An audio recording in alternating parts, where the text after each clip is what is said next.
तरफ थे। फिर है द्वारिका लीला जहाँ वो गीता का संदेश हमें देते हैं। गीता का संदेश जो उन्होंने दिया, उसके पहले की जो बात अगर हम करें तो यानी मथुरा से जब वो वृंदावन गए और वृंदावन में उन्होंने एक नए ढंग की लीला रचा दी अपनी। और उसके पहले जब मथुरा का जो स्वरूप है वो अपने आप में इतना आनंददायक है कि पूछो मत। हर माँ जो चाहती है कि वो कृष्ण जैसा ही उसको लाल मिले, उसका सपना होता है और उसे लगता है कि मतलब एक तरह से क्या तड़प होती है कि बस कन्हैया जैसा हो, क्योंकि बच्चे को देखते ही हम कहते हैं बिल्कुल कन्हैया लग रहा है। क्यों निकलता है? क्योंकि एक सांवली सलोनी से जो उनकी मूरत और छवि जो बनी हुई है मन में, और उसके साथ सारी जो घटनाएं हैं, जो उनका बालपन है और दधी चुराना और उसके बाद मुंह पे लिपटे रहना, वो कुछ इस तरह से वर्णन किया है हमारे रचनाकारों ने कि कुछ शायद ज्यादा मोहिनी स्वरूप जो है वो मन में एकदम बस सी गई है ना। और जब हम बात करते हैं कि हर लीला में संदेश है, तो जब दही चुराने की आपने बात की, वो दही मक्खन चुरा चुरा कर खाया करते थे और माँ को कहते थे कि घर में इतना माखन है, मैं क्यों चुराऊंगा। इस लीला के पीछे जो उनका उद्देश्य रहा, ऐसा लगता है कि शायद यही रहा होगा, क्योंकि सारा जो माखन था मथुरा का, गोकुल का, आसपास के सभी गांवों का मथुरा भेज दिया जाता था। तो जो छोटे बालक थे, जिन्हें खास तौर से इन चीज़ों की ज़रूरत होती है, पोषण की ज़रूरत होती है, उन्हें वो नहीं मिल पाता था। और जब मैया देती नहीं थी तो बालक क्या करेंगे, चुरा कर ही दही मक्खन खाएंगे।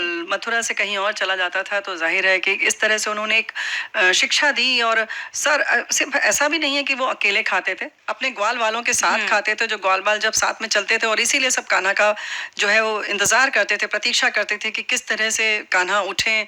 और हर व्यक्ति प्रतीक्षारत रहता था कि कैसे कन्हैया उठें और उसके बाद हम जाएं और दधी चुराएं और यहाँ वहाँ करें।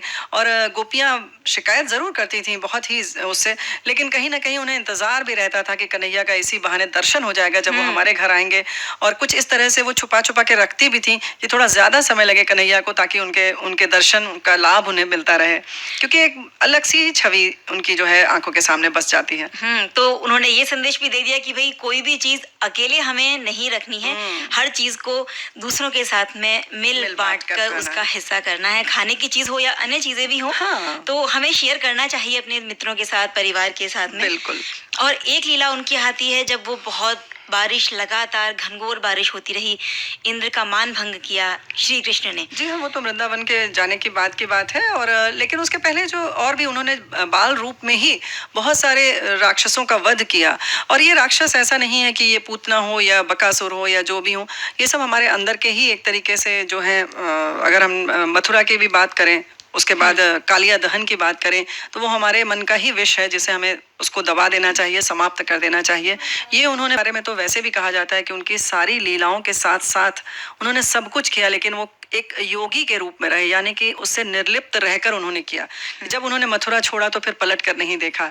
ऐसे ही जब वृंदावन छोड़ा तो गोपियां जो है विरह में तड़पती रही, लेकिन फिर वो पलट कर नहीं आए। और हर लीला में जब वो संदेश देते रहे, पूरा जीवन उनका संघर्ष में रहा। तो जब हम डर जाते हैं, हार जाते हैं, तो यहाँ ये संदेश भी उनकी लीलाओं में मिल जाता है कि हमें डरना नहीं है।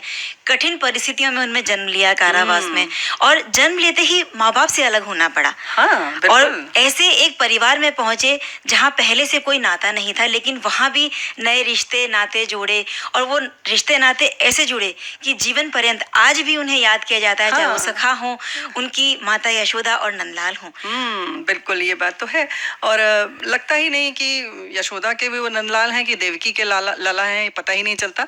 और ये बहुत सारी जगहों पर इसका उदाहरण भी दिया जाता है कि पालने वाली माँ बड़ी होती है या जन्म देने वाली। तो कुछ इस तरीके का जो सबक है, हम कह सकते हैं कि जीवन दर्शन उन्होंने प्रतिपादित किया हमारे सामने एक नए तरीके का, या यूं कह सकते हैं कि जिंदगी का जो हर आयाम है वो उन्होंने सामने रखा कि ये भी हो सकता है, ये भी हो सकता है, ये भी हो सकता है।